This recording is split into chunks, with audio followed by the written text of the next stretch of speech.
नमामि विश्वस्थितिकारणं तन्नमामि संहारकरं नमामि गौरीप्रियमव्ययं तन्नमामि नित्यं क्षरमक्षरं तन्नमामि चिद्रूपममेयभावं त्रिलोचनं तं शिरसा नमामि कारुण्यकरं भवस्य भयङ्करं वापि सदा नमामि दातारं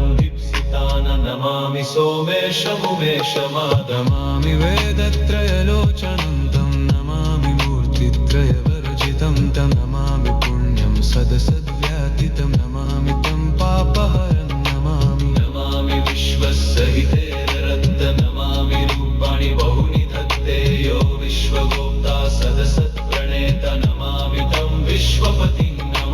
यज्ञेश्वरं सम्प्रति हव्यकव्यं तथागतिं लोकसदाशिवो यः आराधितो यश्च ददाति सर्वा नमामि दानप्रियमिष्टदेवं नमामि सोमेश्वरं स्वतन्त्रम् उमापतिं तं विजयं नमामि विघ्नेश्वरं